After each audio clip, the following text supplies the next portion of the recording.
ਕੀਤੀ ਹੈ। ਸਤਿਗੁਰਾਂ ਨੇ ਕਿਰਪਾ ਕਰਕੇ ਪਾਵਨ ਪਵਿੱਤਰ ਮੁਖਵਾਕ ਬਖਸ਼ਿਸ਼ ਕਰਕੇ ਸਾਨੂੰ ਸਾਰਿਆਂ ਨੂੰ ਨਿਹਾਲ ਕੀਤਾ ਹੈ। ਆਓ ਗੁਰੂ ਬਾਬੇ ਦੀ ਗੋਦ ਦਾ ਆਨੰਦ ਮਾਣ ਰਹੇ ਹਾਂ।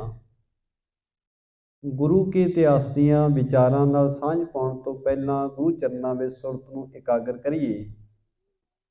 ਰਸਨਾ ਨੂੰ ਕਰੀਏ ਪਵਿੱਤਰ, ਪ੍ਰੇਮ ਸਹਿਤ ਸਾਰੀ ਸੰਗਤ ਆਖੋ ਜੀ ਵਾਹਿਗੁਰੂ ਜੀ ਕਾ ਖਾਲਸਾ, ਵਾਹਿਗੁਰੂ ਜੀ ਕੀ ਫਤਿਹ। ਜਗਤ ਦੇ ਮਾਲਕ ਧੰਨ ਗੁਰੂ ਨਾਨਕ ਦੇਵ ਮਹਾਰਾਜ ਸੱਚੇ ਪਾਤਸ਼ਾਹ, ਤਿੰਨਾਂ ਦੇ ਜੀਵਨ ਵਿੱਚੋਂ ਆਪਾਂ ਗੁਰੂ ਕੀਆਂ ਸਾਖੀਆਂ, ਗੁਰੂ ਕਾ ਇਤਿਹਾਸ ਸ਼ਰਵਣ ਕਰ ਰਹੇ ਹਾਂ। ਕਿਉਂਕਿ ਗੁਰੂ ਕਾ ਜਸ ਬੇਅੰਤ ਹੈ, ਗੁਰੂ ਕੀਆਂ ਵਡਿਆਈਆਂ ਦਾ ਕੋਈ ਅੰਤ ਨਹੀਂ। ਪਰ ਜਿੰਨਾ ਕੁ ਅਸੀਂ ਉਸ ਮਾਲਕ ਜੀ ਦਾ ਜਸ ਕਰਦੇ ਹਾਂ, ਉਸ ਮਾਲਕ ਦੇ ਘਰ ਦੀਆਂ ਵਡਿਆਈਆਂ ਨੂੰ ਗਾਉਂਦੇ ਹਾਂ, ਓਨਾ ਹੀ ਸਾਡਾ ਮਨ ਵਾਹਿਗੁਰੂ ਪ੍ਰਮਾਤਮਾ ਜੀ ਦੇ ਪ੍ਰੇਮ ਨਾਲ ਭਰਦਾ ਹੈ।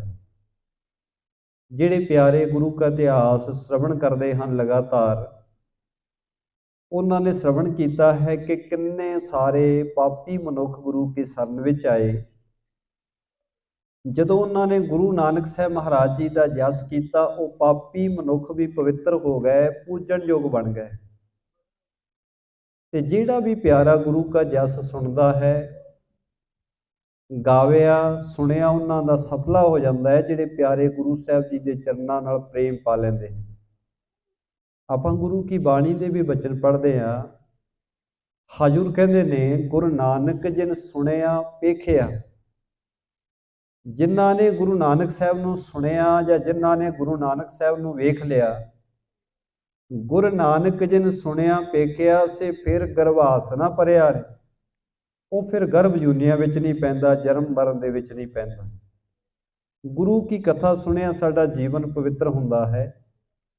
ਗੁਰੂ ਕੇ ਇਤਿਹਾਸ ਨਾਲ ਸਾਂਝ ਪਾਇਆ, ਗੁਰੂ ਕਾ ਜਸ ਕੀਤਿਆਂ ਸਾਨੂੰ ਜੀਵਨ ਵਿੱਚ ਸਮਝ ਪੈਂਦੀ ਹੈ ਕਿ ਕਿਹੜੇ ਪਾਪ ਕਰਮਾਂ ਤੋਂ ਗੁਰੂ ਸਾਹਿਬ ਨੇ ਸਾਨੂੰ ਵਰਜਿਆ ਹੈ, ਕਿਹੜੇ ਕਰਮ ਕਰਨ ਵਾਸਤੇ ਸਤਿਗੁਰਾਂ ਨੇ ਮੱਤ ਦਿੱਤੀ। ਆਪਾਂ ਜਿੰਨੇ ਪ੍ਰੇਮ ਦੇ ਨਾਲ ਇਤਿਹਾਸ ਰੋਜ਼ ਸੁਣਦੇ ਹਾਂ, ਤੇ ਗੁਰੂ ਸਾਹਿਬ ਜੀ ਜਿੱਥੇ ਵੀ ਜਾਂਦੇ ਨੇ ਇੱਕ ਉਪਦੇਸ਼ ਕਹਿੰਦੇ ਨੇ, ਭਲਿਓ ਜੇ ਭਲਾ ਚਾਹੁੰਦੇ ਹੋ ਤੇ ਸਤਿਨਾਮ ਦਾ ਜਾਪ ਕਰਿਓ। ਤੇ ਦੂਸਰਾ ਨਾਲ ਹੀ ਵਚਨ ਕਰਦੇ ਨੇ, ਸਤ ਸੰਗਤ ਦਾ ਤਿਆਗ ਨਾ ਕਰਿਓ, ਹਮੇਸ਼ਾ ਸਤ ਸੰਗਤ ਕਰਿਓ। ਜਿਹੜਾ ਵੀ ਪ੍ਰਾਣੀ ਗੁਰੂ ਕੇ ਦੋ ਵਚਨ ਮੰਨ ਲਏਗਾ, ਇੱਕ ਤਾਂ ਵਾਹਿਗੁਰੂ ਜੀ ਦੇ ਨਾਮ ਦਾ ਸਿਮਰਨ ਕਰੇਗਾ ਤੇ ਦੂਸਰਾ ਸਤ ਸੰਗਤ ਨਾਲ ਪ੍ਰੇਮ ਪਾ ਕੇ ਰੱਖੇਗਾ, ਤੇ ਹਜ਼ੂਰ ਕਹਿੰਦੇ ਨੇ ਉਹਨਾਂ ਦਾ ਭਲਾ ਹੋਵੇਗਾ। ਆਪਾਂ ਕੱਲ ਵੀ ਇਤਿਹਾਸ ਦੀ ਵਿਚਾਰ ਸ਼ਰਵਣ ਕਰ ਰਹੇ ਸੀ ਕਿ ਗੁਰੂ ਨਾਨਕ ਸਾਹਿਬ ਮਹਾਰਾਜ ਜੀ ਇਸ ਵੇਲੇ ਕਸ਼ਮੀਰ ਦੇ ਇਲਾਕੇ ਵਿੱਚ ਹਨ। ਕਸ਼ਮੀਰ ਦੇ ਇਲਾਕੇ ਵਿੱਚ ਗੁਰੂ ਸਾਹਿਬ ਜੀ ਇੱਕ ਪਿੰਡ ਦੇ ਨੇੜੇ, ਇੱਕ ਪਹਾੜ ਦੇ ਨੇੜੇ ਬੈਠੇ ਸਨ। ਤੇ ਉਸ ਵੇਲੇ ਇੱਕ ਭੇਡਾਂ ਬੱਕਰੀਆਂ ਚਾਰਨ ਵਾਲਾ ਜਿਹੜੀ ਆਇਆ, ਉਹਨੇ ਵੇਖਿਆ ਤਿੰਨ ਫਕੀਰ ਬੈਠੇ ਨੇ। ਉਹਨੇ ਆ ਕੇ ਕਬੋਲ ਬੋਲੇ, ਕਹਿਣ ਲੱਗਾ, ਤੁਸੀਂ ਜਾਂ ਤਾਂ ਤੁਸੀਂ ਡਾਕੂ ਹੋ ਜਾਂ ਤੁਸੀਂ ਚੋਰ ਹੋ। ਜਿਹੜੇ ਇਸ ਜੰਗਲ ਤੇ ਉਜਾੜ ਵਿੱਚ ਬੈਠੇ ਹੋ, ਤੁਸੀਂ ਫਕੀਰ ਨਹੀਂ ਹੋ ਸਕਦੇ। ਗੁਰੂ ਸਾਹਿਬ ਨੇ ਉਹਨੂੰ ਕੁਝ ਨਹੀਂ ਕਿਹਾ, ਉਹ ਬੜਾ ਕੁਝ ਬੋਲਦਾ ਰਿਹਾ। ਗੁਰੂ ਨਾਨਕ ਸਾਹਿਬ ਮਹਾਰਾਜ ਕਹਿਣ ਲੱਗੇ, ਭਲਿਆ ਤੂੰ ਆਪਣਾ ਕੰਮ ਕਰ, ਅਸੀਂ ਮਾਲਕ ਦੀ ਪ੍ਰੇਮ ਵਿੱਚ ਬੰਦਗੀ ਵਿੱਚ ਬੈਠੇ ਹਾਂ। ਤੈਂ ਸੇਵਾ ਦਾ ਭਾਵ ਤਾਂ ਕੀ ਰੱਖਣਾ ਸੀ, ਦਇਆ ਤੇਰੇ ਜੀਵਨ ਵਿੱਚ ਆਏ ਨਹੀਂ ਤੇ ਤੂੰ ਆ ਕੇ ਕਬੋਲ ਬੋਲਣੇ ਆਰੰਭ ਕਰ ਦਿੱਤੇ ਹਨ। ਕਿਉਂਕਿ ਕਈ ਵਾਰੀ ਸਾਡਾ ਸੁਭਾਅ ਹੁੰਦਾ ਹੈ ਕਿ ਸਾਨੂੰ ਕੋਈ ਪੁੱਛੇ ਜਾਂ ਨਾ ਪੁੱਛੇ, ਅਸੀਂ ਸੇਵਾ ਦੀ ਭਾਵਨਾ ਰੱਖੀਏ ਜਾਂ ਨਾ ਰੱਖੀਏ, ਪਰ ਬੰਦਾ ਐਵੇਂ ਹੀ ਕਬੋਲ ਬੋਲਣੇ ਆਰੰਭ ਕਰ ਦਿੰਦਾ ਬਿਨਾਂ ਕਿਸੇ ਕਾਰਨ ਤੋਂ। ਤੇ ਗੁਰੂ ਸਾਹਿਬ ਜੀ ਨੇ ਵੀ ਇਹਨੂੰ ਸਮਝਾਇਆ, ਕਹਿਣ ਲੱਗੇ, ਭਾਈ ਤੂੰ ਆਪਣਾ ਕਾਰਜ ਕਰ, ਅਸੀਂ ਆਪਣੇ ਪ੍ਰੇਮ ਵਿੱਚ ਬੈਠੇ ਹਾਂ। ਇਹਨੇ ਕਿਹਾ, ਤੁਸੀਂ ਚੋਰ ਹੋ, ਤੁਸੀਂ ਡਾਕੂ ਜਾਪਦੇ ਹੋ, ਤੁਸੀਂ ਫਕੀਰ ਨਹੀਂ ਹੋ ਸਕਦੇ। ਇਹਨੇ ਕਬੋਲ ਬੋਲਦਿਆਂ ਜਿਸ ਵੇਲੇ ਵਾਪਸ ਗਿਆ ਜਿੱਥੇ ਇਹਦੀਆਂ ਭੇਡਾਂ ਚੱਲ ਰਹੀਆਂ ਸਨ, ਦੁੰਬੇ ਚੱਲ ਰਹੇ ਸਨ, ਇਹਨੇ ਜਾ ਕੇ ਵੇਖਿਆ ਸਾਰੇ ਮਰੇ ਪਏ ਨੇ। ਬੜਾ ਦੁਖੀ ਹੋਇਆ ਤੇ ਮਨ ਵਿੱਚ ਆਇਆ, ਜੇ ਹੁਣ ਘਰ ਵਾਪਸ ਜਾਵਾਂਗਾ, ਇਹਨਾਂ ਦੁੰਬਿਆਂ ਦੇ, ਭੇਡਾਂ ਬੱਕਰੀਆਂ ਦੇ ਜਿਹੜੇ ਮਾਲਕ ਨੇ, ਉਹ ਤਾਂ ਸਾਰੇ ਮੈਨੂੰ ਮਾਰ ਦੇਣਗੇ। ਤੇ ਮਨ ਵਿੱਚ ਆਇਆ, ਇਹ ਸਾਰਾ ਕੁਝ ਤਾਂ ਹੋਇਆ ਕਿਉਂਕਿ ਮੈਂ ਉਹਨਾਂ ਸਾਧੂਆਂ ਦਾ ਦਿਲ ਦੁਖਾਇਆ ਹੈ। ਮੈਂ ਉਹਨਾਂ ਸਾਧੂਆਂ ਨੂੰ ਕਬੋਲ ਬੋਲੇ ਨੇ, वापस आया आके गुरु के चरणों में डिग पिया, कहने लगा महाराज तुसी सच्चे संत हो, मैं तुहाडी निंदिया की कबूल बोले, मैं अपराध किया, कृपा करके बख्श दिओ। सतगुरु ने कहा भलिया असीं तैनूं कुछ नहीं सी कहा, तू बिना कुछ किया ही कबूल बोलता रहा, बिना कुछ किया ही सानू दुर्वचन बोले, असीं नहीं तैनूं कुछ कहा, ये तेरे कर्मां दा ही फल है। उन्हें कहा महाराज बख्श दिओ, मैं किते हुण किसे पासे जोगा नहीं रहा, जे पिंड विच वापस जावांगा लोकी मैनूं मार देणगे कि तू सारे भेडां गवा आया है, जे मैं घर बार छड्ड के दौड़दा तो उन्हां मेरे परिवार नूं मार देना है। कहण लगा महाराज मैनूं बचाओ। गुरु नानक साहब महाराज कहण लगे जा जाके वाहिगुरू कह के आवाज़ मार, जो भेडां नूं वाहिगुरू कह के आवाज़ मारेगा उठ पैणगी। ये गया जाके वाहिगुरू वाहिगुरू कह के ने जिस वेले आवाज़ मारी, वो सारियां भेडां उठ के चरण लग पईयां। ये उस वेले गुरु के चरणों में आके बैठ गया, कहने लगा महाराज तुसी अज मैनूं बचा दिता है, अज तो बाद तुहाडी सेवा विच ही रवांगा, वापस नहीं जावांगा। हुण जिस वेले घर ना गया, भेडां बकरियां घर ना गईयां, सवेर होई ते लोग जिहड़े मालक सन उन्हां भेडां दे वो लभदे होए इत्थे आए ते उन्हां वेखिया कि साडा आजड़ी जिहड़ा भेडां चारन वाला सी वो तां इत्थे साधुआं कोले बैठा है। उन्हां आके कहा हे मूर्ख, तू कारज क्यों नहीं कर रहा, जिस काम वास्ते तेनूं भेजिया सी वो छड्ड के तू इत्थे बैठा की करदा? भेडां कित्थे हन, सारियां तू गवा दित्तियां ने। इन्हें कहा दुर्वचन ना बोलो, मैं भी कल यही गलती की सी, मैं इन्हां साधुआं नूं रुखे वचन बोले ते उहदी सज़ा ये मिली सी, मैं दुखी होया, मेरियां भेडां सारियां मर गईयां सन। वो तो इस पूरे साधु ने जवाब दित्तियां ने, मैं तुहाडी नौकरी त्याग दित्ती है, हुण इस गुरु के चरणों की सेवा ही करांगा, तुसीं अपनियां भेडां लभ के जंगल विचों घर लै जाओ। वो भेडां लभ के लै आए ते सारे नगर विच आके दस्सिया कि ऐसा साधु जंगल विच आया है जिहदे बचन सत हुंदे ने। ते लोकी गुरु साहब जी के चरणों में आ गए, नमस्कारां करते हैं, गुरु के बचन सुनते हैं ते सारे गुरु साहब जी के प्यारे बनने वास्ते तैयार हो गए। सारिया ने गुरु साहब जी के चरणों की पौल लई, हिरदे विचों विकार दूर हो गए। हुण गुरु साहब जी ने इन्हां नूं फिर कृपा करके मत दित्ती, आओ प्रेम सहित विचारना करिए जी। पुर मैं गमने पुण गुण खानी, धर्मसाल इक रची महानी। नगर के लोगों ने बेनती की, महाराज कृपा करो साडे नगर विच पिंड विच चरण पाओ।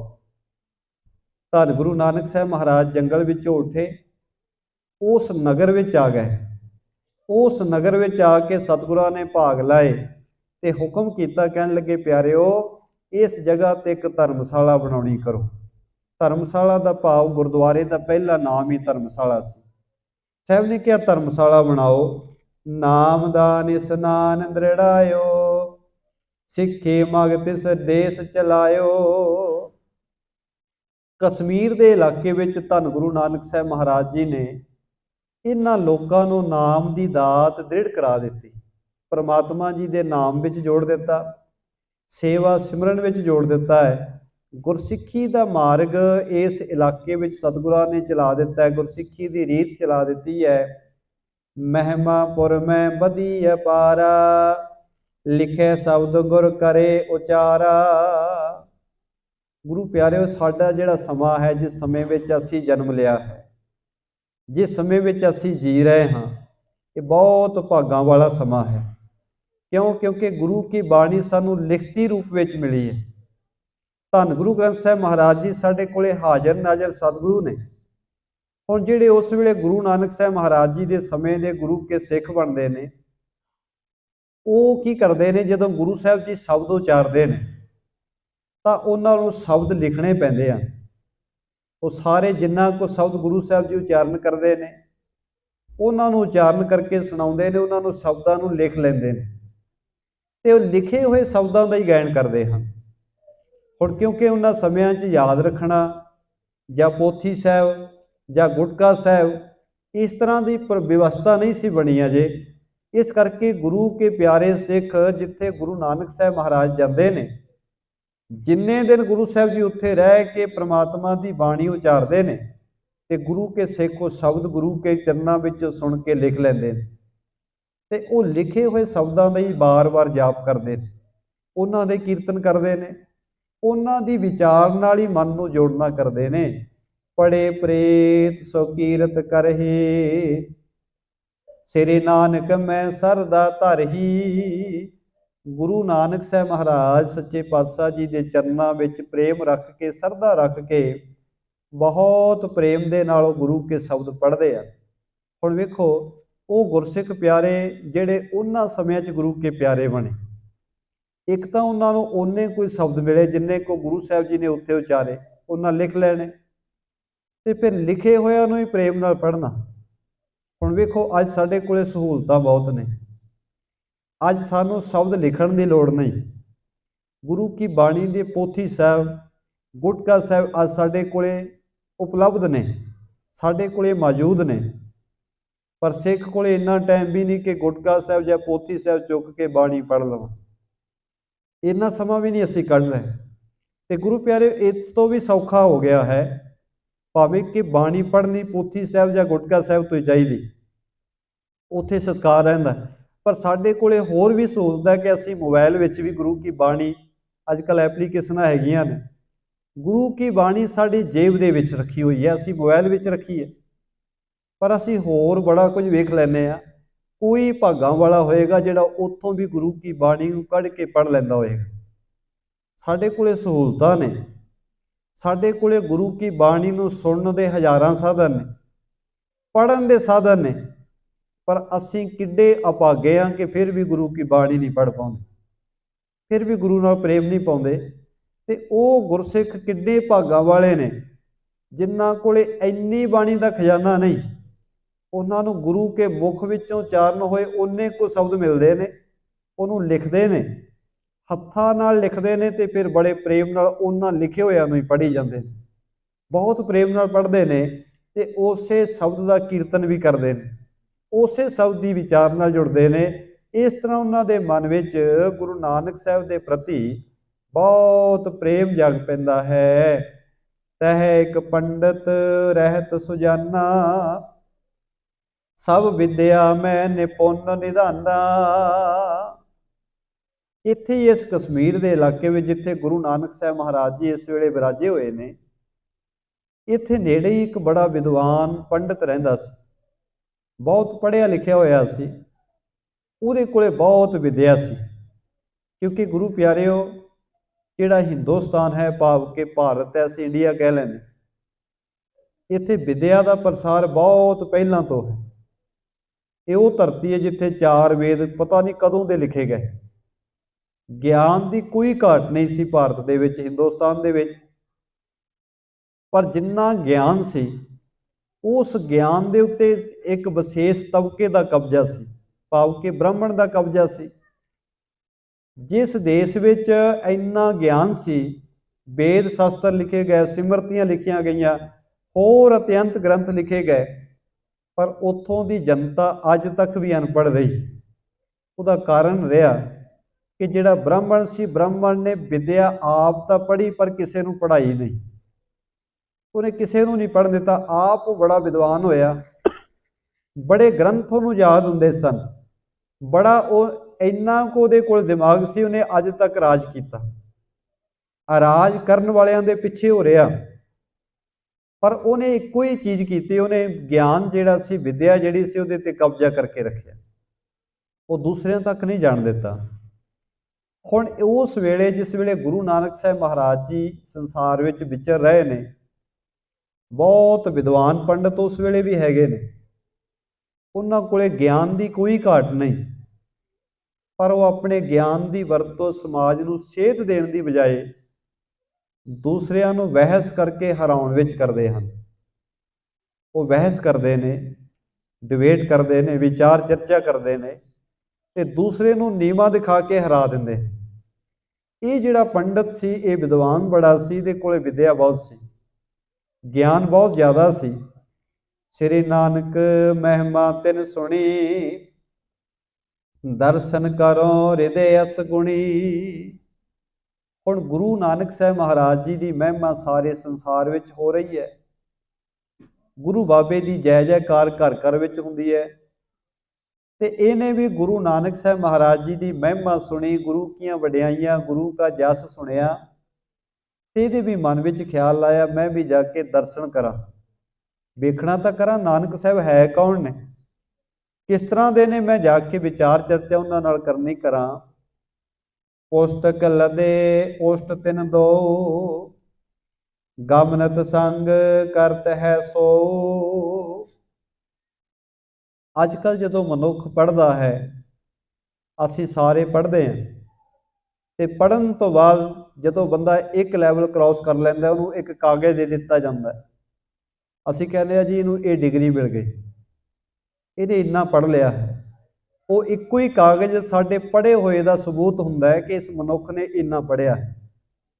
जदों असी दसदे हाँ, असी दसन लगे नहीं दसदे मैं इस महीने ये पढ़िया, इस साल ये पढ़िया, असी कहने जी मैं MA की डिग्री कर लई, मैं BA की है, मैं MPhil की है।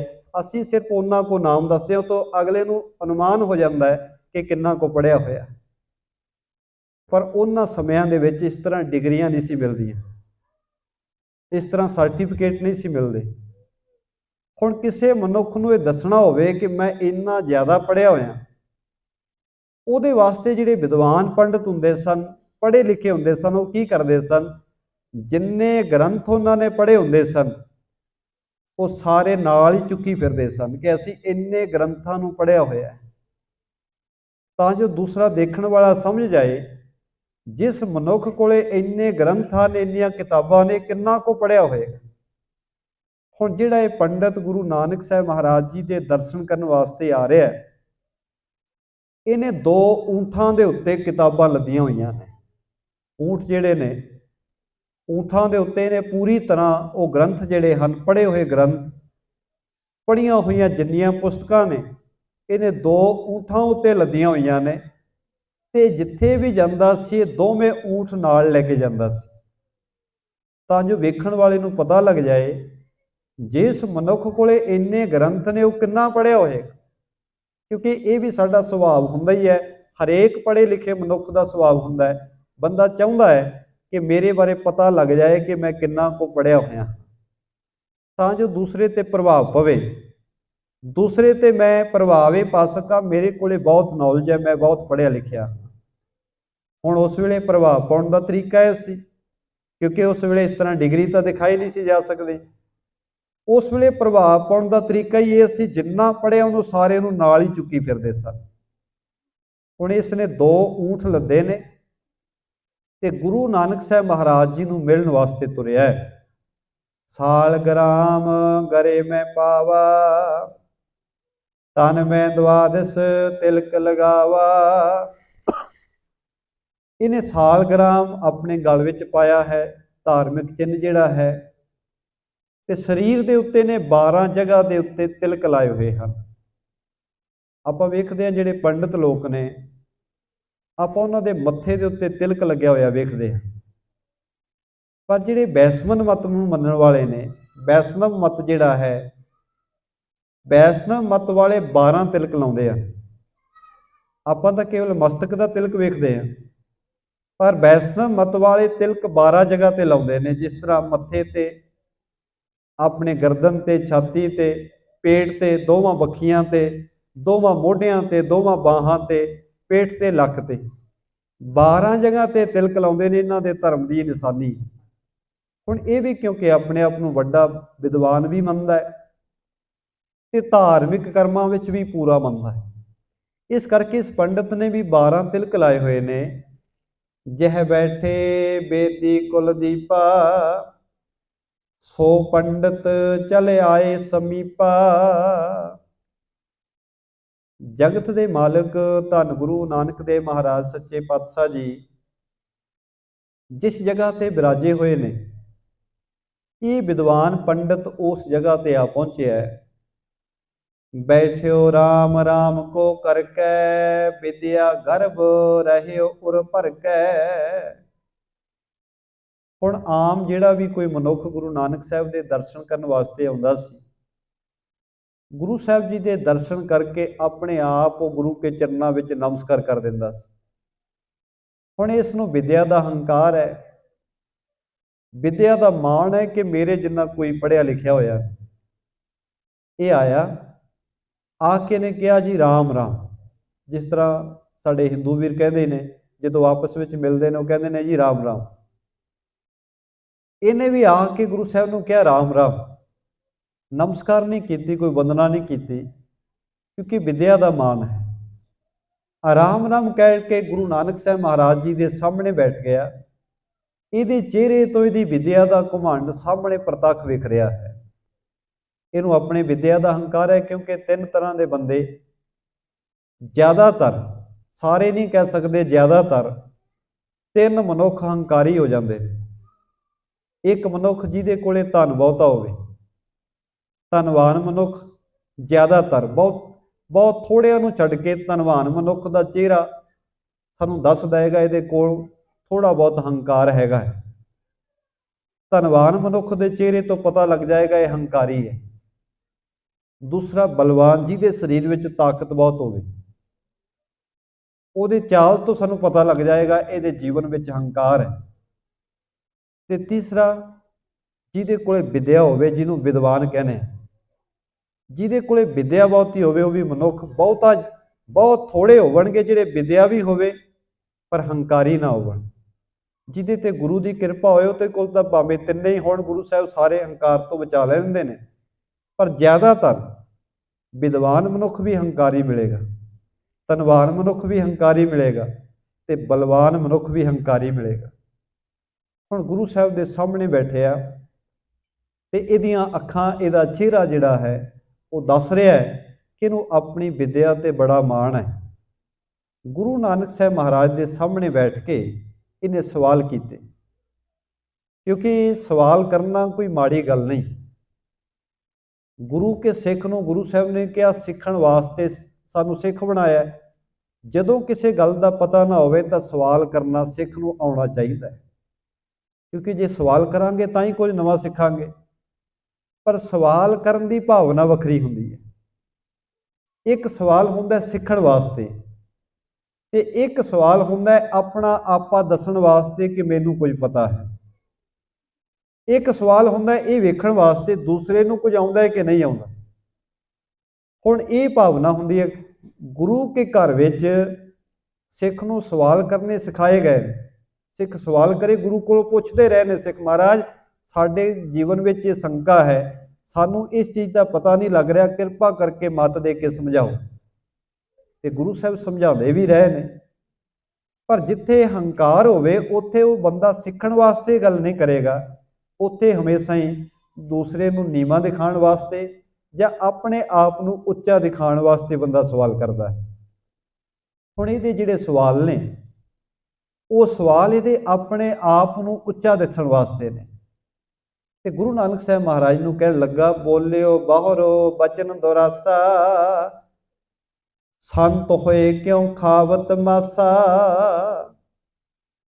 ਇਹਨੇ ਸਵਾਲ ਕੀਤਾ, ਕਹਿਣ ਲੱਗਾ ਤੁਸੀਂ ਕਹਾਉਂਦੇ ਸੰਤੋਂ, ਪਰ ਮੈਨੂੰ ਪਤਾ ਲੱਗਿਆ ਤੁਸੀਂ ਮਾਸ ਖਾਂਦੇ ਹੋ। ਕਿਉਂ ਤਨ ਉਪਰ ਚਰਮੰਗ ਲੀਨਾ, ਇਹ ਤੁਮ ਕਰਮ ਨਿਵਰਜੇ ਕੀਨਾ।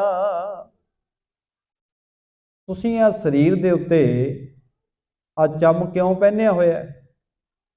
ਕਿਉਂਕਿ ਗੁਰੂ ਸਾਹਿਬ ਜੀ ਨੇ ਉਸ ਵੇਲੇ ਗੁਰ ਉਪਰ ਤਵ ਥੀ ਪੁਸਤੀਨ, ਗੁਰੂ ਸਾਹਿਬ ਨੇ ਉਸ ਵੇਲੇ ਪੋਸਤੀਨ ਪਹਿਨੀ ਹੋਈ ਸੀ, ਚਮੜੇ ਦਾ ਵਸਤਰ ਪਹਿਨਿਆ ਹੋਇਆ ਸੀ। ਕਿਉਂਕਿ ਜਿਸ ਇਲਾਕੇ ਵਿੱਚ ਵਿਚਰ ਰਹੇ ਨੇ, ਕਸ਼ਮੀਰ ਦਾ ਇਲਾਕਾ, ਉਹ ਠੰਡਾ ਇਲਾਕਾ ਹੈ।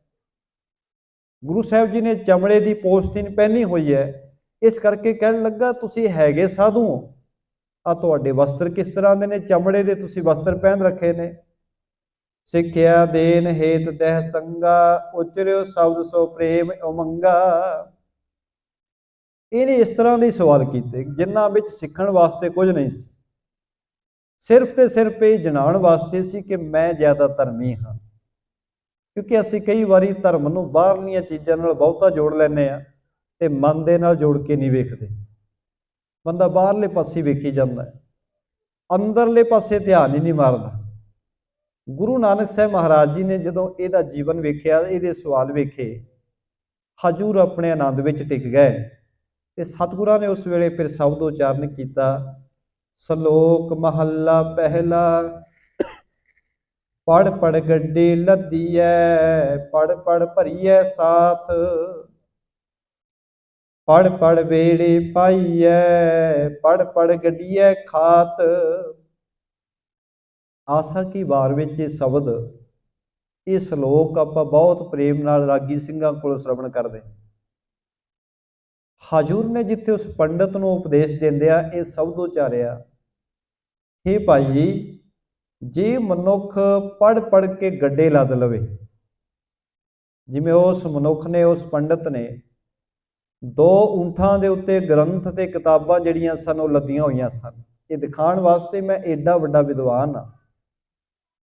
ਹਜੂਰ ਨੇ ਕਿਹਾ ਪੜ ਪੜ ਗੱਡੀ ਲੱਦੀ ਹੈ। ਜੇ ਪੜ ਪੜ ਕੇ ਬੰਦਾ ਗੱਡੇ ਲੱਦ ਲਵੇ ਗ੍ਰੰਥਾਂ ਨਾਲ, ਪੜ ਪੜ ਭਰੀਐ ਸਾਥ, ਕਿਤਾਬਾਂ ਦੇ ਢੇਰਾਂ ਦੇ ਢੇਰ ਪੜ ਲਵੇ, ਪੜ ਪੜ ਬੇੜੀ ਪਾਈਐ, ਪੜ ਪੜ ਗੱਡੀਏ ਖਾਤ। ਹਜੂਰ ਨੇ ਕਿਹਾ ਪੜ ਪੜ ਕੇ ਬੰਦਾ ਬੇੜੀਆਂ ਦੇ ਪੂਰ ਭਰ ਲਵੇ, ਇੰਨੀਆਂ ਕਿਤਾਬਾਂ ਪੜ ਲਵੇ।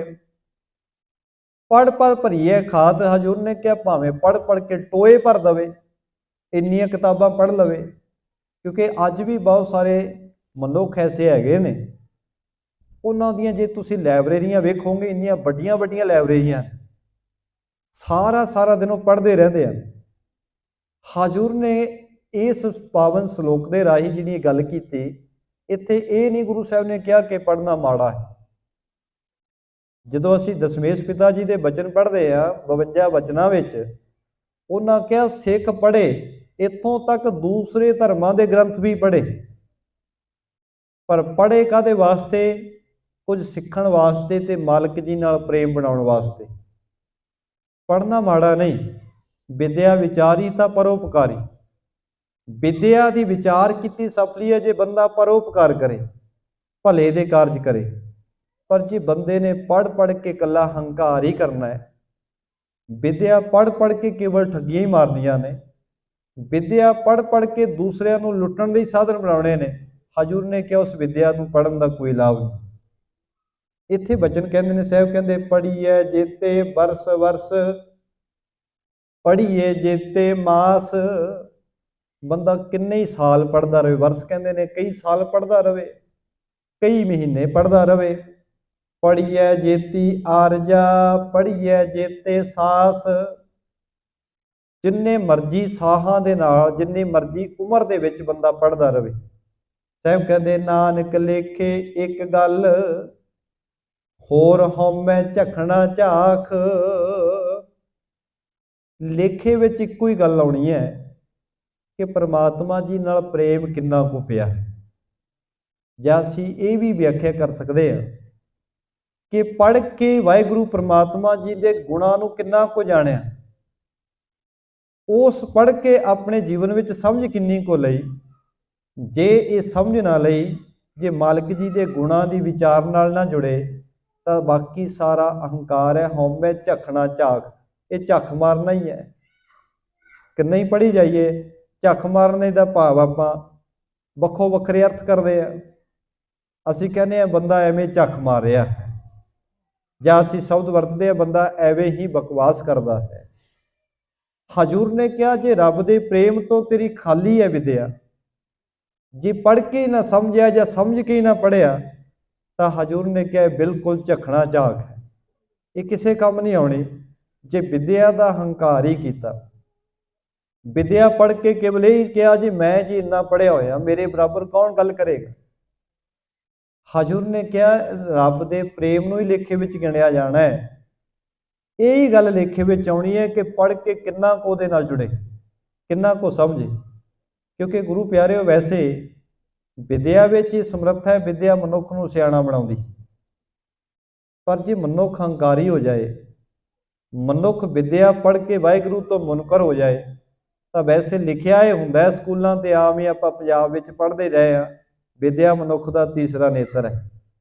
ਇਹ ਆਪਾਂ ਪੜ੍ਹਦੇ ਰਹੇ ਕਿ ਵਿਦਿਆ ਮਨੁੱਖ ਦੀ ਤੀਸਰੀ ਅੱਖ ਹੈ। ਪਰ ਗੁਰੂ ਪਿਆਰਿਓ, ਸੱਚ ਹੈ, ਜੇ ਮਨੁੱਖ ਵਾਹਿਗੁਰੂ ਦੇ ਪ੍ਰੇਮ ਤੋਂ ਖਾਲੀ ਹੈ, ਤਾਂ ਸਮਝ ਲਓ ਉਹਨੇ ਤੀਸਰੀ ਅੱਖ ਤਾਂ ਕੀ ਖੋਲ੍ਹਣੀ ਸੀ, ਪਹਿਲੀਆਂ 2 ਵੀ ਬੰਦ ਕਰ ਲਈ।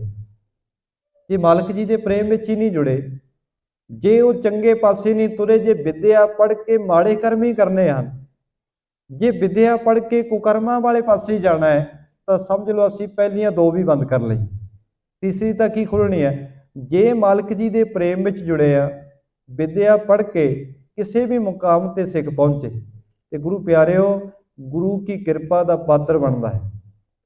ਹੁਣ ਵੇਖੋ, ਆਪਾਂ ਜੇ ਆ ਦੁਨਿਆਵੀ ਤੌਰ ਤੇ ਉਦਾਹਰਨ ਲੈ ਲਈ, ਆਪਾਂ ਵੇਖਿਆ ਜਿਸ ਵੇਲੇ ਆ ਹੁਣੇ G20 ਜਿਹੜਾ ਸਮਾਗਮ ਜਿਹੜਾ ਹੈ ਇੰਡੀਆ ਦੇ ਵਿੱਚ ਲੰਘ ਕੇ ਗਿਆ, ਉੱਥੇ ਆਪਾਂ ਵੇਖਿਆ ਦੁਨੀਆ ਭਰ ਤੋਂ ਵੱਡੇ ਵੱਡੇ ਸਰਦਾਰ ਆਏ, ਵੱਡੇ ਵੱਡੇ ਪ੍ਰਧਾਨ ਮੰਤਰੀ, ਵੱਡੇ ਵੱਡੇ ਆਫੀਸਰ ਆਏ, ਤੇ ਆਪਣਾ ਇੱਕ ਸਰਦਾਰ ਵੀ ਆਇਆ ਜਿਹਨੂੰ ਵਾਂਗਾ ਕਹਿੰਦੇ ਨੇ। ਉਹ ਵਰਲਡ ਬੈਂਕ ਦੇ ਵਿੱਚ ਸਭ ਤੋਂ ਉੱਚੇ ਅਹੁਦੇ ਤੇ ਬੈਠਾ ਹੈ। ਹੁਣ ਵੇਖੋ, ਗੁਰੂ ਕੀ ਬਖਸ਼ਿਸ਼ ਕੀਤਾ ਸਰੂਪ ਆ ਕੇਸ ਦਾੜੀ, ਇਹ ਦਸਤਾਰ, ਉਹਨੇ ਇਹ ਸਭ ਕੁਝ ਸਲਾਮਤ ਰੱਖਦਿਆਂ ਵਿਦਿਆ ਵੀ ਪੜ੍ਹੀ, ਤੇ ਨਾ ਤਾਂ ਉਸ ਮੁਕਾਮ ਤੱਕ ਪਹੁੰਚਦਿਆਂ ਦਾੜਾ ਜਿਹੜਾ ਹੈ ਗੁਰੂ ਸਾਹਿਬ ਦਾ ਬਖਸ਼ਿਸ਼ ਕੀਤਾ ਇਹ ਕੋਈ ਉਡਿੱਕਾ ਬਣਿਆ, ਨਾ ਦਸਤਾਰ ਉਡਿੱਕਾ ਬਣੀ। ਕਿੱਥੇ ਪਹੁੰਚਿਆ? ਵਰਲਡ ਬੈਂਕ ਦੇ ਵਿੱਚ, ਤੇ ਸਭ ਤੋਂ ਉੱਚੇ ਅਹੁਦੇ ਤੇ। ਤੇ ਗੁਰੂ ਪਿਆਰਿਓ, ਜੇ ਅਸੀਂ ਵੇਖਣਾ ਹੋਵੇ ਤੇ ਸਾਡੇ ਵਿੱਚੋਂ ਕੀ ਹੈ, ਅਸੀਂ ਕੰਮ ਤਾਂ ਭਾਵੇਂ ਕੰਮ ਦੀ ਕੋਈ ਨਿੰਦਿਆ ਨਹੀਂ, ਕੰਮ ਸਾਰੇ ਗੁਰੂ ਸਾਹਿਬ ਨੇ ਕਿਹਾ ਸਾਰੇ ਚੰਗੇ ਨੇ, ਅਸੀਂ ਕੰਮ ਤਾਂ ਨੋਰਮਲ ਜੇ ਕਰਨੇ ਨੇ, ਆਮ ਕੰਮ ਕਰਨੇ ਨੇ, ਤੇ ਸਿੱਖ ਕਹਿੰਦਾ ਜੀ ਇਹ ਕੰਮ ਮੇਰੇ ਤੋਂ ਹੋਣਾ ਨਹੀਂ, ਇਸ ਕਰਕੇ ਦਾੜਾ ਪਹਿਲਾਂ ਕਟਾ ਦੇ। ਆਹ ਦਸਤਾਰ ਬੰਨ੍ਹਣੀ ਤਾਂ ਬੜੀ ਮੁਸ਼ਕਲ ਹੈ। ਸਿੱਖ ਆਪਣੇ ਜੀਵਨ ਵਿੱਚ ਗੁਰੂ ਤੋਂ ਬੇਮੁਖ ਹੋਣ ਵਾਸਤੇ ਹੁਣ ਵਿਦਿਆ ਵੀ ਪੜ੍ਹਿਆ ਹੋਇਆ, ਕੰਮ ਅਸੀਂ ਨੋਰਮਲ ਕਰਨੇ ਨੇ, ਪਰ ਦਾੜਾ, ਸਾਡੇ ਕੇਸ, ਸਾਡੀ ਦਸਤਾਰ ਸਾਨੂੰ ਲੱਗਦਾ ਹੈ ਬੜਾ ਵੱਡਾ ਉਡਿੱਕਾ ਹੈ। ਤੇ ਗੁਰੂ ਪਿਆਰਿਓ, ਸੰਸਾਰਿਕ ਤੌਰ ਤੇ ਉਦਾਹਰਨ ਲੈ ਲਈਏ, ਕਿ ਉਹ ਬਾਂਗਾ ਜਿਹੜਾ ਸਰਦਾਰ ਹੈ ਵਰਲਡ ਬੈਂਕ ਦੇ ਵਿੱਚ ਏਡੇ ਉੱਚੇ ਅਹੁਦੇ ਤੇ ਪਹੁੰਚ ਗਿਆ, ਪਰ ਉਹਨੇ ਕੇਸ ਸਲਾਮਤ ਰੱਖੇ, ਆਪਣੀ ਦਸਤਾਰ ਸਲਾਮਤ ਰੱਖੀ। ਇਹ ਉਸ ਚੀਜ਼ ਦੇ ਵਿੱਚ, ਉਸ ਮੁਕਾਮ ਤੇ ਪਹੁੰਚਣ ਵਾਸਤੇ ਕੋਈ ਉਡਿੱਕਾ ਨਹੀਂ ਬਣੇ। ਤੇ ਸਾਡੇ ਵਾਸਤੇ ਕਿਉਂ ਉਡਿੱਕਾ ਬਣ ਰਿਹਾ ਹੈ? ਸਾਡੀ ਵਿਦਿਆ ਦੇ ਵਿੱਚੋਂ ਕੀ ਸਿੱਖਿਆ? ਅਸੀਂ ਗਿਆਨ ਲੈ ਕੇ ਕੀ ਪੜ੍ਹੇ? ਅਸੀਂ ਉਸ ਮਾਲਕ ਤੋਂ, ਆਪਣੇ ਗੁਰੂ ਦੇ ਪ੍ਰੇਮ ਤੋਂ ਹੀ ਬੇਮੁਖ ਹੋ ਗਏ। ਤੇ ਗੁਰੂ ਨਾਨਕ ਸਾਹਿਬ ਮਹਾਰਾਜ ਜੀ ਨੇ ਜਦੋਂ ਇਹ ਸ਼ਬਦ ਉਚਾਰਿਆ, ਉਸ ਪੰਡਤ ਨੂੰ ਸਮਝਾਉਣ ਵਾਸਤੇ ਕਹਿਣ ਲੱਗੇ, ਭਾਈ ਠੀਕ ਹੈ ਤੂੰ ਪੜ੍ਹਿਆ, ਪਰ ਜੇ ਤੂੰ ਸੈਂਕੜੇ ਸਾਲ ਵੀ ਪੜ੍ਹੇ, ਜਿੰਨੀ ਮਰਜ਼ੀ ਉਮਰ ਪੜ੍ਹਦਾ ਰਹੇ, ਲੇਖੇ ਵਿੱਚ ਇੰਨੀ ਗੱਲ ਆਉਣੀ ਹੈ, ਤੂੰ ਰੱਬ ਦੇ ਪ੍ਰੇਮ ਵਿੱਚ ਕਿੰਨਾ ਕੁ ਜੁੜਿਆ। ਲੇਖੇ ਵਿੱਚ ਆ ਹੀ ਗਿਣਿਆ ਜਾਣਾ, ਬਾਕੀ ਝਖਣਾ ਝਾਕ ਹੈ। ਬੰਦਾ ਕਿੰਨਾ ਹੀ, ਅੱਜ ਦੀ ਭਾਸ਼ਾ ਵਿੱਚ ਕਹਿ ਲਈਏ, ਬੰਦਾ ਕਿੰਨੀਆਂ ਡਿਗਰੀਆਂ ਲੈ ਲਵੇ, ਕਿੰਨਾ ਹੀ ਕੁਝ ਪ੍ਰਾਪਤ ਕਰ ਲਵੇ, ਜੇ ਬੰਦੇ ਅੰਦਰ ਇਨਸਾਨੀਅਤ ਹੀ ਨਹੀਂ, ਰੱਬ ਦਾ ਪ੍ਰੇਮ ਹੀ ਨਹੀਂ, ਗੁਰੂ ਕੇ ਗੁਣ ਹੀ ਨਹੀਂ ਬੰਦੇ ਨੇ ਧਾਰਨ ਕੀਤੇ, ਤਾਂ ਕਿਸੇ ਕੰਮ ਨਹੀਂ। ਗੁਰੂ ਸਾਹਿਬ ਜੀ ਨੇ ਜਿਸ ਵੇਲੇ ਸ਼ਬਦ ਉਚਾਰਨ ਕੀਤਾ, ਦੋਹਰਾ ਸੁਣ ਪੰਡਤ ਬਿਨ ਸਤਿਗੁਰੂ ਮਾਰਗ ਹਾਥ ਨਾ ਆਏ। ਹਜੂਰ ਕਹਿਣ ਲੱਗੇ, ਇਹ ਪੰਡਤ ਜੀ ਤੁਸੀਂ ਵਿਦਿਆ ਬਹੁਤ ਪੜ੍ਹੀ ਹੈ, ਇਹਦੇ ਵਿੱਚ ਸ਼ੱਕ ਕੋਈ ਨਹੀਂ, ਪਰ ਬੰਦੇ ਦਾ ਭਲਾ ਗੁਰੂ ਕੇ ਚਰਨਾਂ ਵਿੱਚ ਜੁੜਿਆ ਹੁੰਦਾ ਹੈ। ਗੁਰੂ ਤੋਂ ਬਿਨਾਂ ਬੰਦੇ ਦੀ ਗਤੀ ਨਹੀਂ, ਗੁਰੂ ਤੋਂ ਬਿਨਾਂ ਬੰਦੇ ਦਾ ਭਲਾ ਨਹੀਂ ਹੁੰਦਾ। ਬਿਨ ਤਾਰੇ ਤਾਰੋ ਭਿਰਿਓ, ਖੁੱਲੇ ਨਾ ਕਰਿਓ ਪਾਏ। ਕਹਿਣ ਲੱਗੇ, ਜਿਵੇਂ ਗੁਰੂ ਸਾਹਿਬ ਜੀ ਕਹਿੰਦੇ, ਜਿਵੇਂ ਜਿਹੜਾ ਤਾਲਾ ਹੈ ਉਹਨੂੰ ਖੋਲ੍ਹਣ ਵਾਸਤੇ ਚਾਬੀ ਦੀ ਜ਼ਰੂਰਤ ਹੁੰਦੀ ਹੈ, ਉਸੇ ਤਰ੍ਹਾਂ ਜ਼ਿੰਦਗੀ ਦੀਆਂ ਗੁੰਝਲਾਂ ਨੂੰ ਖੋਲ੍ਹਣ ਵਾਸਤੇ ਗੁਰੂ ਦੀ ਜ਼ਰੂਰਤ ਹੁੰਦੀ ਹੈ। ਚੌਪਈ ਪੂਰਨ ਪੁੰਜ ਪੁਨ ਜਬ ਹੋਏ, ਮਿਲੇ ਗੁਰੂ ਉਪਦੇਸੈ ਸੋਏ। ਹਜੂਰ ਨੇ ਕਿਹਾ, ਪੰਡਤ ਜੀ ਜੇ ਬੰਦੇ ਦੇ ਚੰਗੇ ਭਾਗ ਹੋਣ ਤੇ ਤਾਂ ਬੰਦਾ ਗੁਰੂ ਨੂੰ ਧਾਰਨ ਕਰਦਾ ਹੈ, ਤਾਂ ਬੰਦੇ ਨੂੰ ਪੂਰਾ ਗੁਰੂ ਮਿਲਦਾ ਹੈ, ਤੇ ਬੰਦਾ ਪੂਰੇ ਗੁਰੂ ਦੇ ਉਪਦੇਸ਼ ਤੇ ਚੱਲ ਕੇ ਆਪਣੇ ਜੀਵਨ ਨੂੰ ਸਫਲਾ ਕਰਦਾ ਹੈ। ਸਾਰਾ ਸਾਰ ਲਖਾਵੈ ਜਵੈ, ਗ੍ਰਹਣ ਤਿਆਗਿਓ ਜਾਣੈ ਤਵੈ। ਗੁਰੂ ਕੇ ਚਰਨਾਂ ਵਿੱਚ ਜੁੜ ਕੇ ਬੰਦੇ ਨੂੰ ਮੱਤ ਹੀ ਮਿਲਦੀ ਹੈ ਕਿ ਜ਼ਿੰਦਗੀ 'ਚ ਕੀ ਰੱਖਣਾ ਹੈ ਤੇ ਕੀ ਤਿਆਗਣਾ ਹੈ, ਕਿਹੜੇ ਕਰਮ ਕਰਨੇ ਹਨ ਤੇ ਕਿਹੜੇ ਕਰਮਾਂ ਦਾ ਛੁਟਕਾਰਾ ਕਰਨਾ ਹੈ, ਕਿਹੜੇ ਕਰਮਾਂ ਨੂੰ ਛੱਡ ਦੇਣਾ। ਇਹ ਗੁਰੂ ਕੇ ਚਰਨਾਂ ਵਿੱਚ ਆ ਕੇ ਸਮਝ ਆਉਂਦੀ ਹੈ, ਜਿਹਨੂੰ ਗੁਰੂ ਨੇ ਵਿਵੇਕ ਬੁੱਧ ਕਿਹਾ ਹੈ ਕਿ ਕਿਹੜਾ ਕਰਮ ਚੰਗਾ ਹੈ ਤੇ ਕਿਹੜਾ ਮਾੜਾ ਹੈ। ਕਿਉਂਕਿ ਸਾਡੀ ਮੱਤ ਤਾਂ ਮਾੜੇ ਕੰਮਾਂ ਨੂੰ ਚੰਗਾ ਦੱਸਦੀ ਹੈ ਤੇ ਚੰਗੇ ਕੰਮਾਂ ਨੂੰ ਮਾੜਾ ਦੱਸਦੀ ਹੈ। ਸਾਡੀ ਆਪਣੀ ਮੱਤ ਇਹੀ ਕਹਿੰਦੀ ਹੈ। ਸਾਡੀ ਆਪਣੀ ਮੱਤ ਸਾਨੂੰ ਚੰਗੇ ਪਾਸੇ ਤੁਰਨ ਲੱਗਿਆ ਆਲਸ ਕਰਦੀ ਹੈ, ਬੁਰੇ ਪਾਸੇ ਤੁਰਨ ਲੱਗਿਆ ਸਾਨੂੰ ਤਿਆਰ ਬਰ ਤਿਆਰ ਕਰ ਦਿੰਦੀ।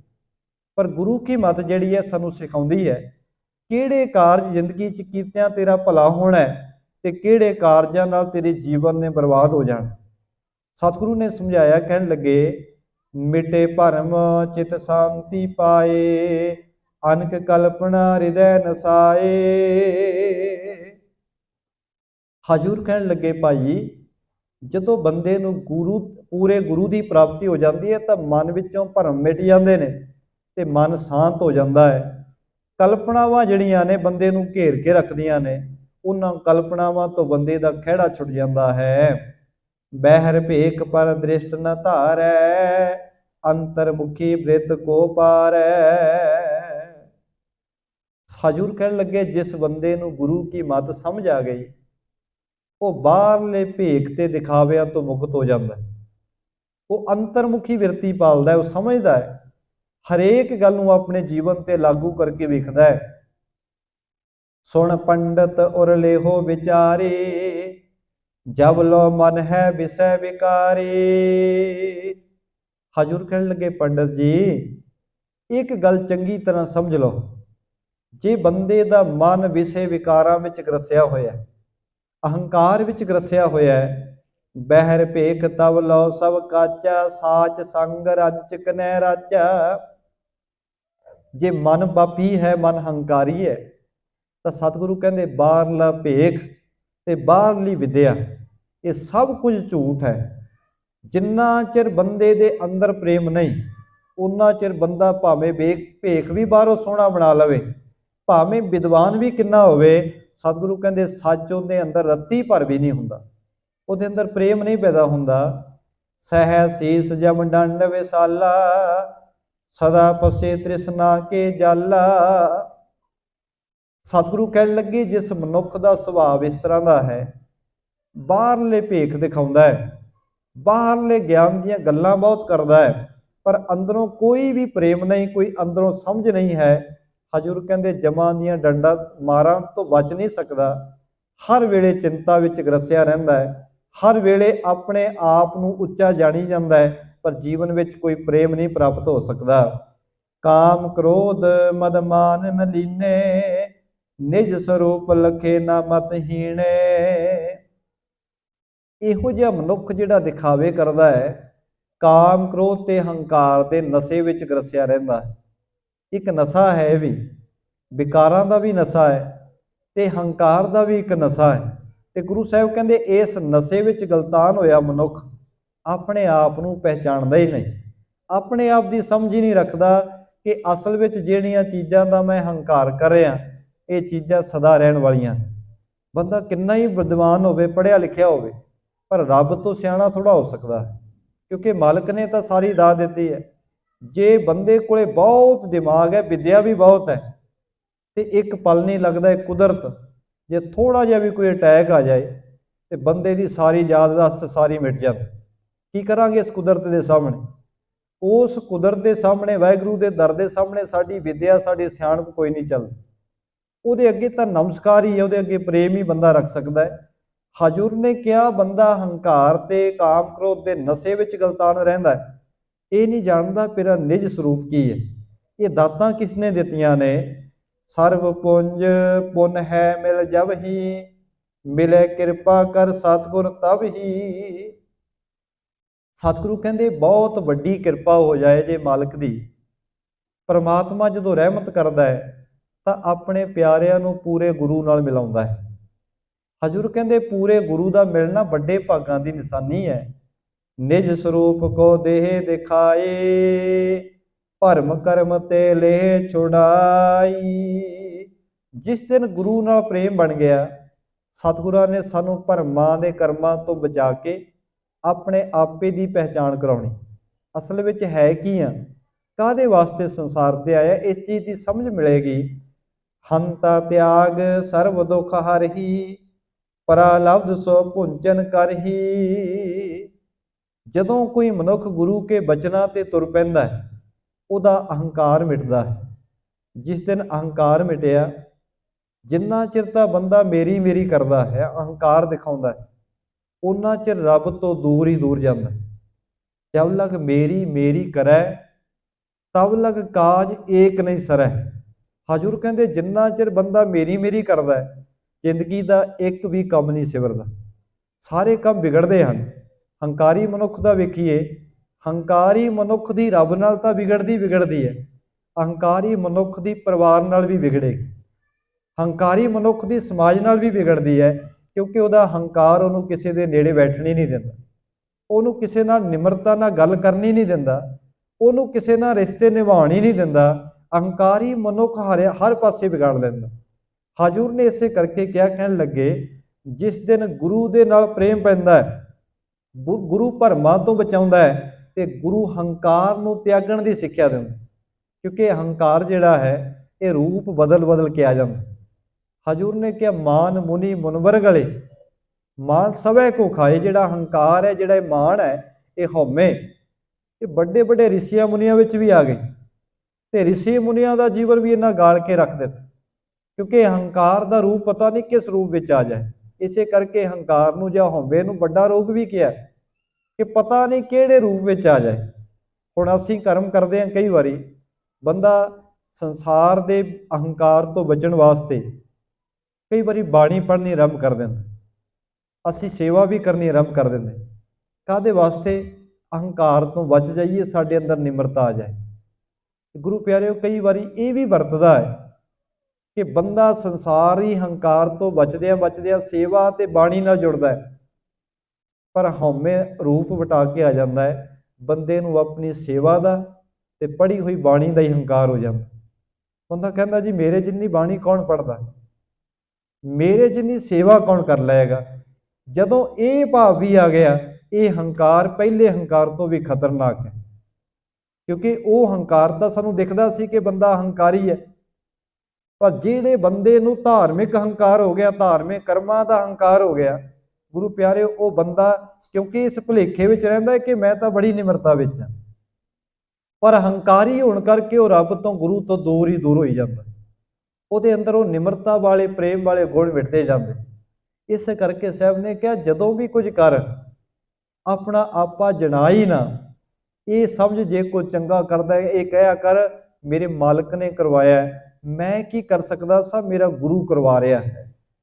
ਜਦੋਂ ਵੀ ਕੋਈ ਚੰਗਾ ਕਰੇ, ਜਦੋਂ ਵੀ ਕੋਈ ਚੰਗੇ ਪਾਸੇ ਕਰੇ, ਜੇ ਬਾਣੀ ਵੀ ਪੜ੍ਹੀਏ, ਜੇ ਸੇਵਾ ਵੀ ਕਰੀਏ, ਇਹ ਕਹੀਏ ਮੈਂ ਕੀ ਕਰ ਸਕਦਾ, ਮੇਰਾ ਗੁਰੂ ਕਰਵਾਉਂਦਾ ਤਾਂ ਕਰ ਸਕਦਾ, ਮੇਰੇ ਗੁਰੂ ਨੇ ਤਰਸ ਕੀਤਾ ਹੈ। ਜਦੋਂ ਇਸ ਭਾਵ ਵਿੱਚ ਰਵਾਂਗੇ ਫਿਰ ਤਾਂ ਨਿਮਰਤਾ ਵਿੱਚ ਰਹਿ ਸਕਦੇ, ਨਹੀਂ ਤਾਂ ਹਉਮੈ ਹੰਕਾਰ ਸਾਡੇ ਧਾਰਮਿਕ ਲੋਕਾਂ ਵਿੱਚ ਬਹੁਤ ਵੱਧ ਜਾਂਦਾ ਹੈ, ਕਿਉਂਕਿ ਸਾਨੂੰ ਪਤਾ ਨਹੀਂ ਲੱਗਦਾ ਕਿ ਅਸੀਂ ਹੰਕਾਰ ਵਿੱਚ ਜੀ ਰਹੇ ਹਾਂ, ਸਾਨੂੰ ਆਪਣੇ ਧਰਮ ਦੇ ਕਰਮਾਂ ਦਾ ਹੀ ਹੰਕਾਰ ਹੋ ਜਾਂਦਾ ਹੈ।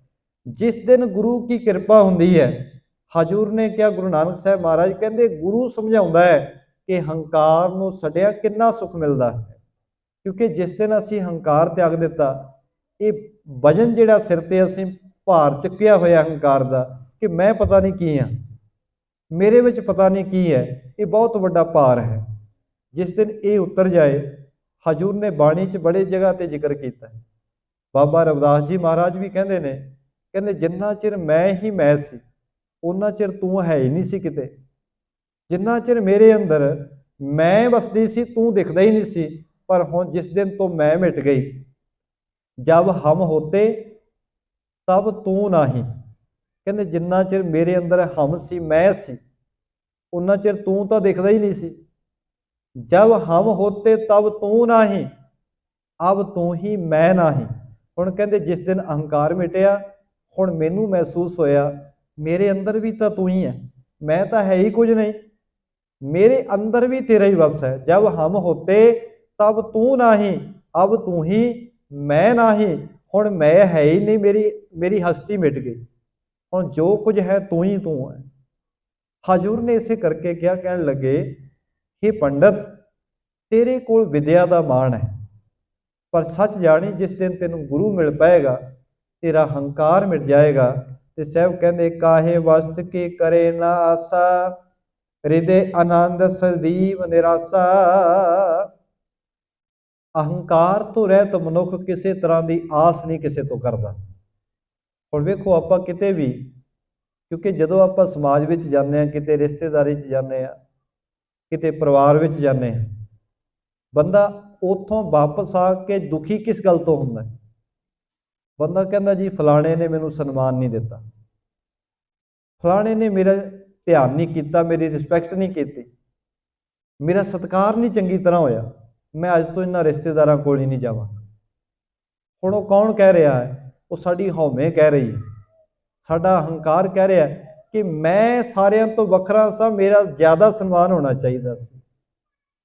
हुण जे असीं ये वजन ला के जाइए कि मैं अपने तौर पर जा रहा हाँ, जा रहा ठीक है, समाज दे विच समाजिक लोका लाज नूं मुख रखदे हां, परिवार नूं साग संबंधियां नूं रखदे हां, असीं जाइए अपने आनंद विच जाइए, उस समागम का हिस्सा बनीए, किसी की परवाह ना करिए, कोई किसी ना कुछ कह रहा है कि नहीं कह रहा, अपने तौर पर गए तो वापस आ गए, सानू चिंता कोई नहीं होएगी।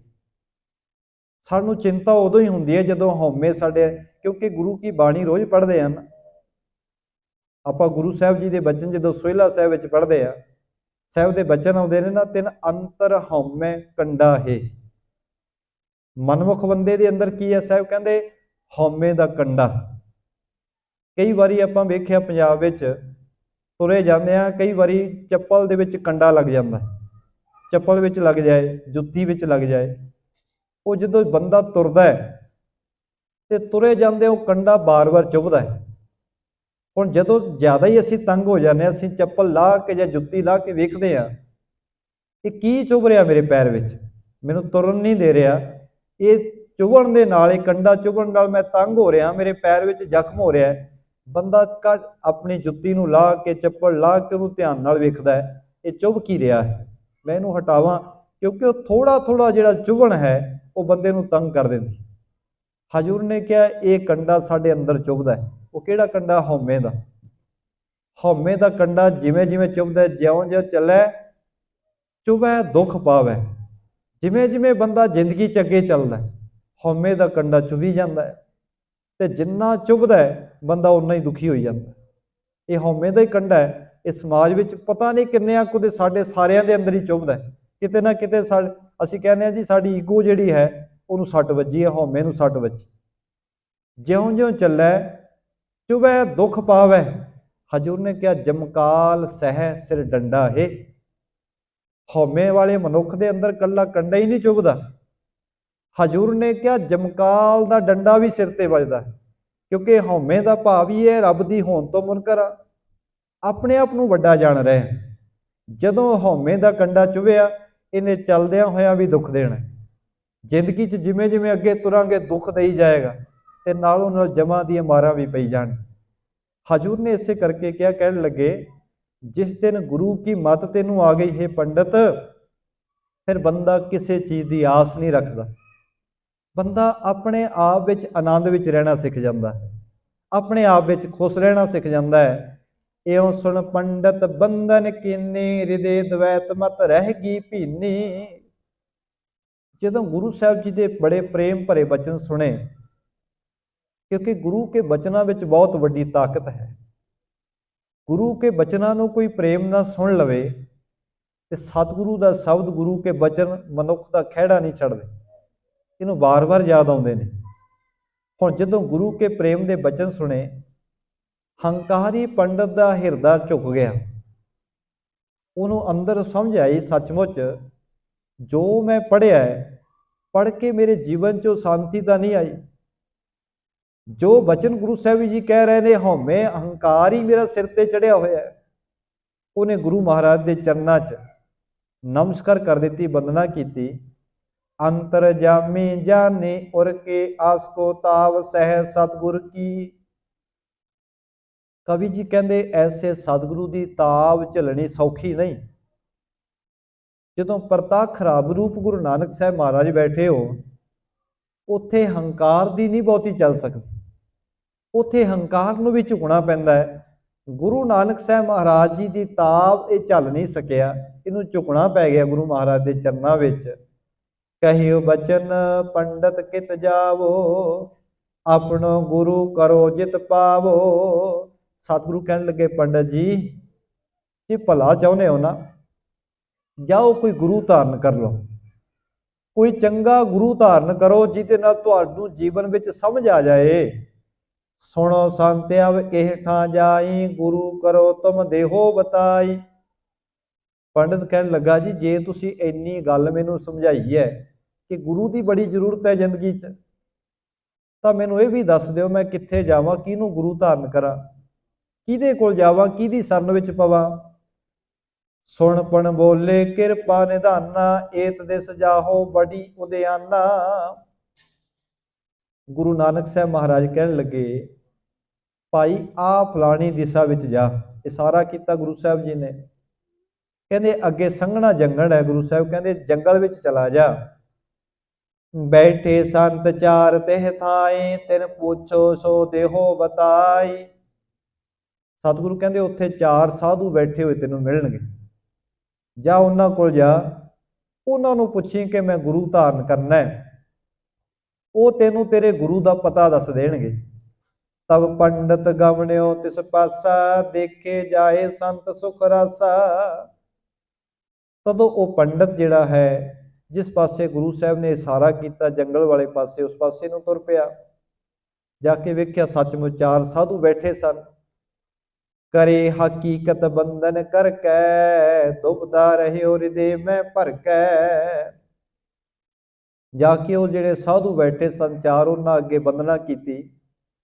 ਜਿਹੜੀ ਅੰਦਰ ਦੁਬਦਾ ਭਰੀ ਹੋਈ ਸੀ, ਦੁਚਿੱਤਾਪਨ ਸੀ, ਉਹ ਸਾਰੀ ਵਿਥਿਆ ਇਹਨੇ ਬਿਆਨ ਕਰ ਦਿੱਤੀ, ਸਾਰੀ ਗੱਲ ਆਪਣੀ ਦੱਸ ਦਿੱਤੀ।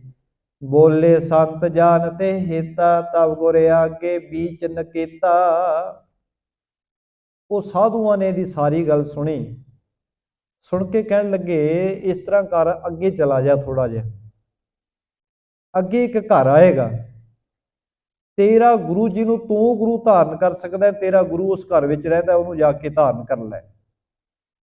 ਨਿਸ ਦਿਨ ਜਾ ਮੈਂ ਰਹਿਤ ਧਾਰੀ, ਕਰੋ ਗੁਰੂ ਤੈ ਜਾਏ ਅਗਾਰੀ। ਕਹਿੰਦੇ ਜਿਸ ਤਰ੍ਹਾਂ ਦੀ ਤੇਰੀ ਵਿਥਿਆ ਹੈ, ਜਿਸ ਤਰ੍ਹਾਂ ਦੀ ਤੇਰੀ ਭਾਵਨਾ ਹੈ, ਤੈਨੂੰ ਗੁਰੂ ਵੀ ਉਸ ਤਰ੍ਹਾਂ ਦਾ ਹੀ ਚਾਹੀਦਾ ਹੈ।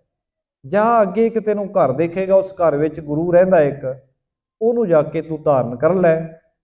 ਸੁਣ ਪੰਡਤ ਆਗੇ ਜਬ ਗਇਓ, ਇੱਕ ਮੰਦਰ ਤਬ ਦੇਖਤ ਭਇਓ।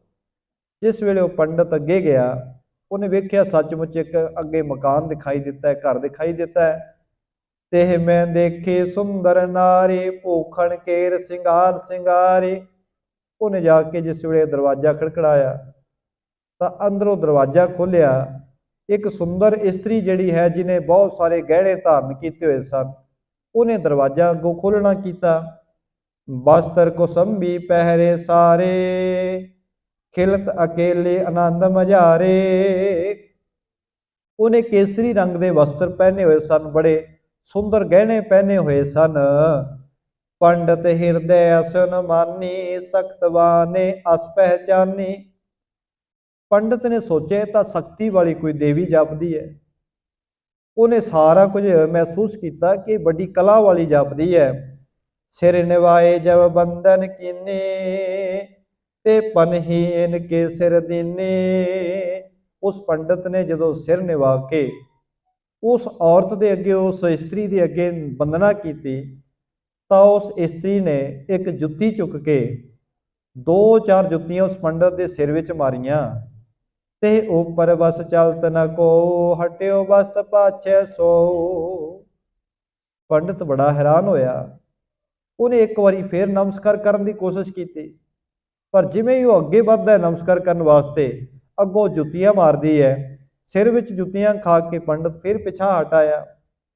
ਸੰਤਨ ਕੇ ਸਮੀਪ ਜਬ ਆਇਓ, ਹਸੇ ਬਿਲੋਕਤ ਬਚਨ ਅਲਾਇਓ। ਔਰ ਜਿਸ ਵੇਲੇ ਦੁਖੀ ਜਿਹਾ ਹੋ ਕੇ ਪੰਡਤ ਵਾਪਸ ਆਇਆ, ਜਿਹੜੇ 4 ਸਾਧੂ ਬੈਠੇ ਸਨ, ਆ ਕੇ ਉਹਨਾਂ ਦੇ ਕੋਲ ਜਦੋਂ ਰੁਕਿਆ, ਉਹ ਵੇਖ ਕੇ ਦੂਰੋਂ ਹੀ ਹੱਸਣ ਲੱਗ ਪਏ।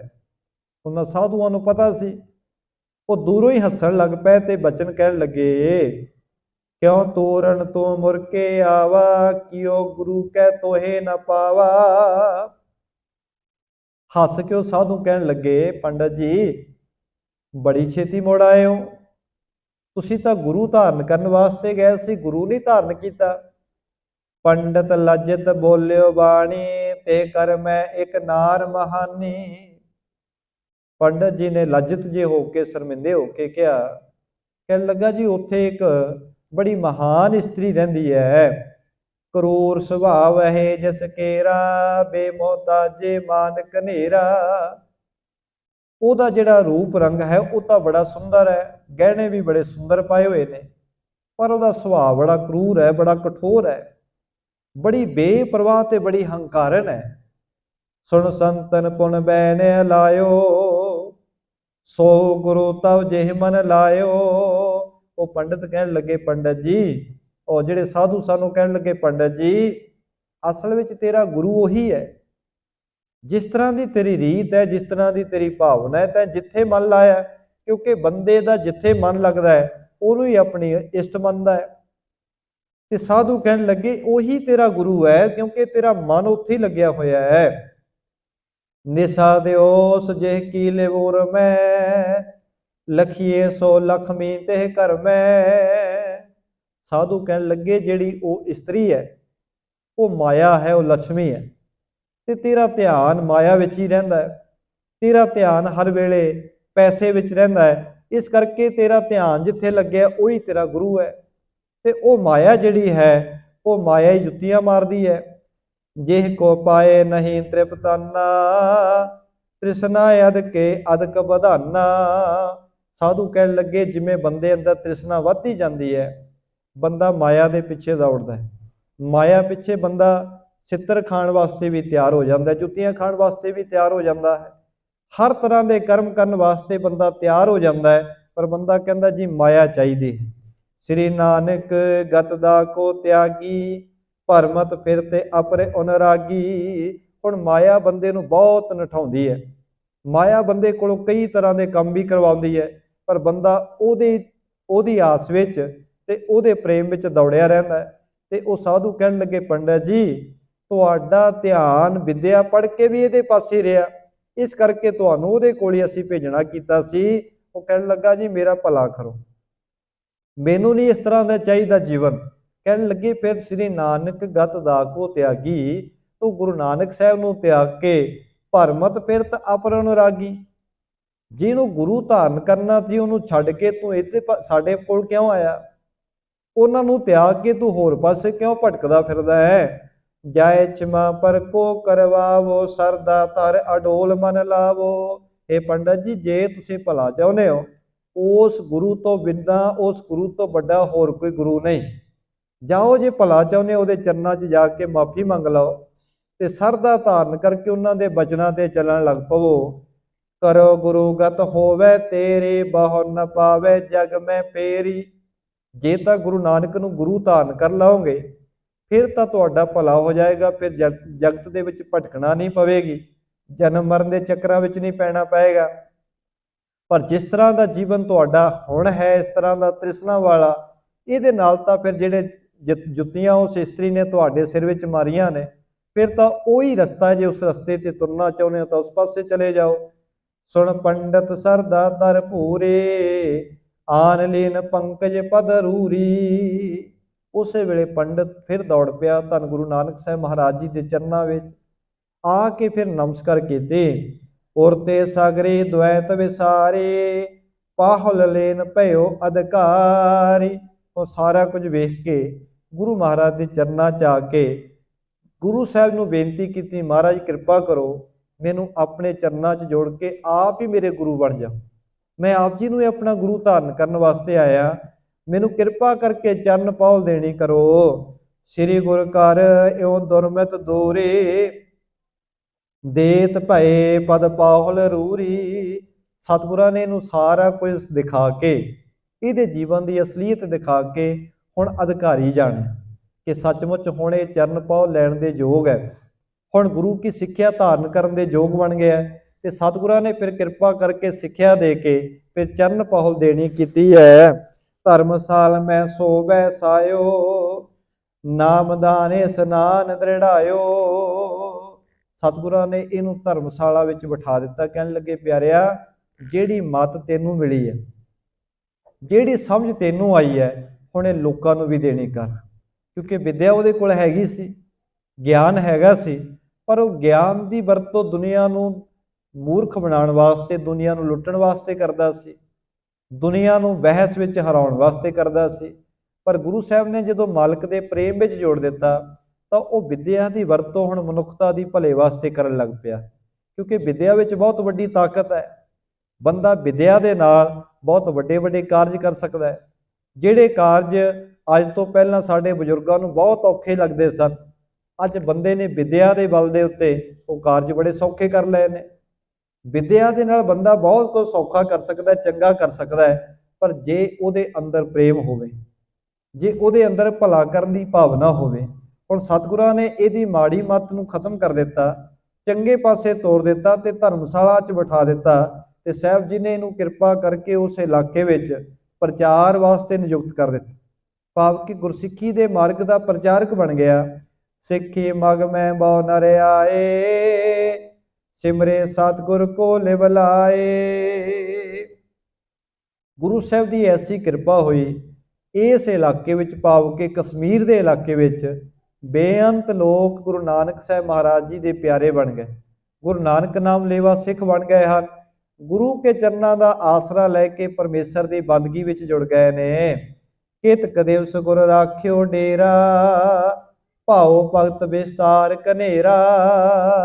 ਗੁਰੂ ਨਾਨਕ ਸਾਹਿਬ ਮਹਾਰਾਜ ਜੀ ਨੇ ਕਈ ਦਿਨ ਆਪਣਾ ਡੇਰਾ, ਆਪਣਾ ਟਿਕਾਣਾ ਇਸ ਇਲਾਕੇ ਵਿੱਚ ਰੱਖਿਆ। ਆਲੇ ਦੁਆਲੇ ਪ੍ਰੇਮਾ ਭਗਤੀ ਦਾ ਪ੍ਰਚਾਰ ਕੀਤਾ ਹੈ। ਭਰਮਾਂ ਵਿੱਚ ਪਈ ਹੋਈ ਲੁਕਾਈ ਨੂੰ ਸਿੱਧੇ ਰਸਤੇ ਤੇ ਸਤਿਗੁਰਾਂ ਨੇ ਇੱਥੇ ਹੁਣ ਪਾਉਣਾ ਕੀਤਾ ਹੈ। ਧੰਨ ਗੁਰੂ ਨਾਨਕ ਸਾਹਿਬ ਮਹਾਰਾਜ ਜੀ ਹੁਣ ਇੱਥੋਂ ਕਸ਼ਮੀਰ ਦੇ ਇਸ ਨਗਰ ਤੋਂ ਅਗਲੇ ਸਫ਼ਰ ਤੇ ਤੁਰਨ ਲੱਗੇ ਨੇ। ਆਓ ਕਿਵੇਂ ਅੱਗੇ ਜਾ ਕੇ ਕਿਵੇਂ ਸਤਿਗੁਰੂ ਜੀ ਕੌਤਕ ਵਰਤਾਉਂਦੇ ਨੇ, ਕਿਵੇਂ ਲੋਕਾਂ ਦਾ ਭਲਾ ਕਰਦੇ ਹਨ, ਉਹ ਪ੍ਰਸੰਗ ਆਪਾਂ ਅਗਲੇ ਦਿਨਾਂ ਦੇ ਵਿੱਚ ਸ਼ਰਵਣ ਕਰਾਂਗੇ। ਸਤਿਗੁਰੂ ਕਿਰਪਾ ਕਰਨ ਅਸੀਂ ਵੀ ਮਾਣ ਤੋਂ, ਹੰਕਾਰ ਤੋਂ ਰਹਿਤ ਹੋ ਸਕੀਏ।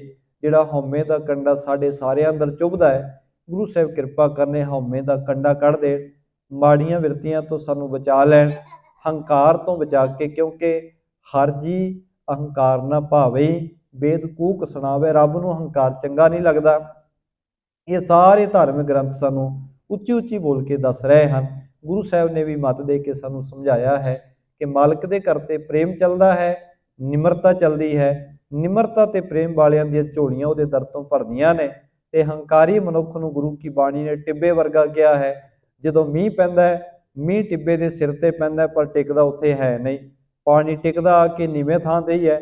ਹੰਕਾਰੀ ਮਨੁੱਖ ਨੂੰ ਟਿੱਬਾ ਕਿਹਾ ਹੈ ਤੇ ਨਿਮਰਤਾ ਵਾਲੇ ਮਨੁੱਖ ਨੂੰ ਨੀਵਾਂ ਵਾਲਾ ਪਾਸਾ ਕਿਹਾ ਹੈ। ਇਸ ਕਰਕੇ ਆਓ ਯਤਨ ਕਰੀਏ, ਜਿੰਨੇ ਕੋ ਨਿਮਰ ਹੋ ਕੇ ਗੁਰੂ ਕੇ ਚਰਨਾਂ ਵਿੱਚ ਆਵਾਂਗੇ, ਓਨੀਆਂ ਸਾਡੀਆਂ ਝੋਲੀਆਂ ਭਰਨਗੀਆਂ, ਓਨੀਆਂ ਗੁਰੂ ਕੀ ਰਹਿਮਤਾਂ ਸਾਡੇ ਜੀਵਨ ਤੇ ਵਰਤਣਗੀਆਂ। ਗੁਰੂ ਸਾਹਿਬ ਕਿਰਪਾ ਕਰਨ, ਸਾਨੂੰ ਇਹ ਰੱਬੀ ਗੁਣ ਸਾਰਿਆਂ ਨੂੰ ਬਖਸ਼ਿਸ਼ ਕਰਨ ਜੀ। ਇੰਨੀਆਂ ਬੇਨਤੀਆਂ ਪ੍ਰਵਾਨ ਕਰਨੀਆਂ ਜੀ। ਹੋਈਆਂ ਭੁੱਲਾਂ ਦੀ ਖਿਮਾ, ਗੁਰੂ ਤੇ ਗੁਰੂ ਕੀ ਸੰਗਤ ਬਖਸ਼ਣ ਯੋਗ ਹੈ ਜੀ, ਬਖਸ਼ ਲੈਣਾ। ਬੁਲਾਓ ਜੀ ਫਤਿਹ, ਆਖੋ ਜੀ ਵਾਹਿਗੁਰੂ ਜੀ ਕਾ ਖਾਲਸਾ, ਵਾਹਿਗੁਰੂ ਜੀ ਕੀ ਫਤਿਹ।